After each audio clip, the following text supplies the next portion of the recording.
Hi everyone, আসসালামু আলাইকুম। আশা করছি সবাই ভালো আছেন। আমিও আল্লাহর রহমতে ভালো আছি। আজকে একটা রেসিপি নিয়ে হাজির হলাম। আজকে রান্না করব ডিম দিয়ে পেঁপের সবজি, যেটা খুবই সহজে কিন্তু তৈরি করে নেওয়া যায়। ভাত, রুটি, পরোটার সাথে কিন্তু অনেক মজা হয় এই আপনার পেঁপের সবজিটা ডিম দিয়ে। তাহলে চলেন দেরি না করে দেখে নেই যে কিভাবে তৈরি করছি। আর যদি রেসিপিগুলো ভালো লাগে তাহলে অবশ্যই চ্যানেলটাকে সাবস্ক্রাইব করার অনুরোধ রইল। প্রথমে একটা প্যানে আমি দিয়ে দিলাম কিছুটা রেগুলার রান্নার তেল, তারপরে দিয়ে দিলাম লবণ, পরিমাণে লবণ। আর এইখানে দিয়ে দিলাম বাটা মশলা। এখানে রসুন, কাঁচামরিচ, পেঁয়াজ একসাথে বেটে নিয়েছি, সেটা দিয়ে আমি এখন ভালো করে নাড়াচাড়া করব। সবসময় বাটা মশলা দেওয়ার আগে অল্প পরিমাণে লবণটা দিয়ে নেবেন, তাহলে আর তেলটা ছিটকাবে না। কিছুক্ষণ ভেজে তেলের সাথে তারপরে গুঁড়ো মশলাগুলো অ্যাড করে দিলাম।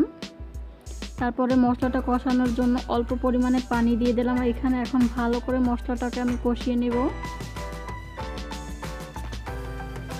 দেখতে পাচ্ছেন অনবরত নাড়াচাড়া করে কিন্তু মশলাটাকে কষিয়ে নিয়েছি। তেলও উপরে ভেসে উঠেছে। এখন আগে থেকে যে পেঁপেগুলো আমি সুন্দর করে কেটে নিয়েছি, পরিষ্কার করে ধুয়ে রেখেছিলাম, সেইগুলো এখন আমি দিয়ে ভালো করে এখন মশলার সাথে কষিয়ে নেব। ভালো করে মিশিয়ে নেওয়া হয়ে গেছে। এখন ঢাকনা দিয়ে কিছুক্ষণ রান্না করব। দেখেন পেঁপেটা কিন্তু একটু নুয়ে গেছে। এখন নাড়াচাড়া করে দেব।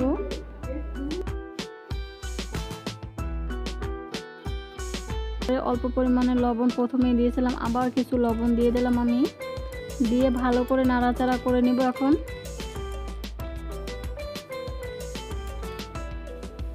ভালো করে দেখতে পাচ্ছেন মিশিয়ে দেওয়া হয়ে গেছে। এখন আবার ঢাকনাটা দিয়ে কিছুক্ষণ রান্না করব আমি।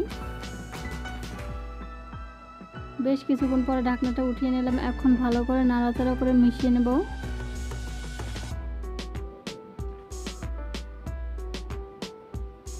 খুব ভালো করে মেশানো হয়ে গেছে। এখন যেহেতু বলেছি ডিম দিয়ে রান্না করব, সেই জন্য এখানে একটা ডিম দিয়ে দিলাম। ভালো করে এখন পেঁপের সাথে ডিমটাকেও আমি কষিয়ে নেব কিছুক্ষণ। ভালো করে নাড়াচাড়া কিন্তু ভালো করে আমি কষিয়ে নিলাম পেঁপের সাথে। এখন আমি ঝোলের জন্য পানি অ্যাড করে দিলাম। এখানে গরম পানিটা অ্যাড করলাম। ভালো করে পানি দিয়ে নাড়াচাড়া করে ঢাকনাটা দিয়ে আবার কিছুক্ষণ রান্না করলাম। দেখতেই পাচ্ছেন পেঁপেটার কালারটাও কিন্তু চেঞ্জ হয়ে গেছে, আর পেঁপেটাও কিন্তু সিদ্ধ হয়ে আসছে। এখানে কিছুটা ভাজা জিরা গুঁড়ো অ্যাড করে দিলাম, দিয়ে ভালো করে নাড়াচাড়া করে দেব এখন। আর এই যে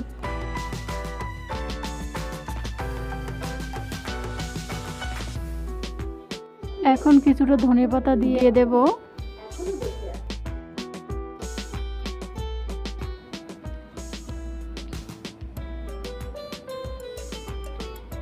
দেখতে পাচ্ছেন আমাদের রান্নাটা কিন্তু প্রায় অলমোস্ট ডান হয়ে আসছে। খুবই ঝটপট করে কিন্তু তৈরি করে নেওয়া যায় এরকম সবজিগুলো। ঝটপট করে খেতেও কিন্তু মজার হয়। আর যদি রেসিপিটা ভালো লাগে আপনাদের, তাহলে অবশ্যই চ্যানেলটা সাবস্ক্রাইব করার অনুরোধ রইল। দেখেন কতটা লোভনীয় পারফেক্ট দেখাচ্ছে।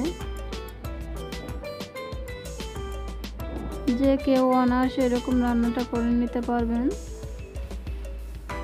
দেখেন কতটা লোভনীয় দেখাচ্ছে।